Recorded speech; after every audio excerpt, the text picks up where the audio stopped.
So I just completed playing Blue Heat, Case of the Covergirl Murders. And after I finished the game, I thought, this would be really good as a movie. But then I thought, well, the cast is so large, that really it would have to be like a mini series, actually. And as I was checking the IMDb page for the game, I noticed that actually it was based upon a movie. And that movie was Cover Me from 1995. And the film does have a smaller cast. It's got a smaller character pool. The story is slightly different in some of the respects in which it's different. The difference is quite significant to the plot, but I won't give any of that away. Suffice it to say that the main story beats are the same, but there are differences between them. I'll say that I thought the movie, even as it is, even with its smaller cast, of characters and actors, it still needed to be longer than it is, so that it could go into greater detail upon the characters it does introduce. They also could have cut out some of the various nudity scenes and added more story, but whatever. I know that's part of the appeal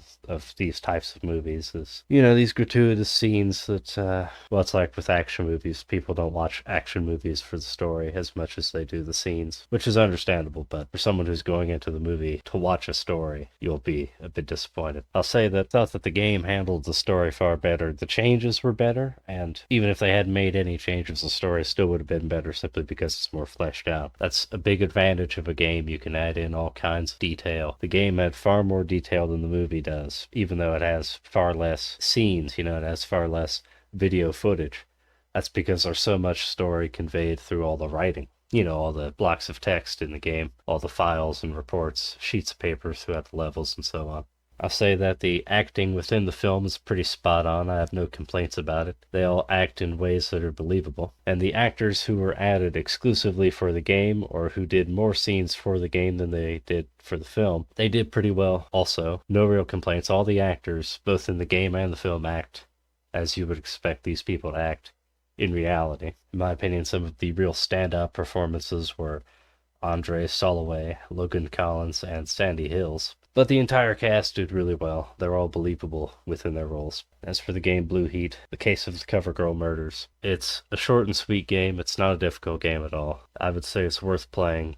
It's worth checking out if you want a short FMV adventure game with good acting and production values. On first playthrough, you might not know exactly what to do, but the game is so short that you can rapidly get back to wherever you were when you got soft locked and then complete the game. For instance, my first playthrough, I had to scrap it completely. I had no clue what I was doing.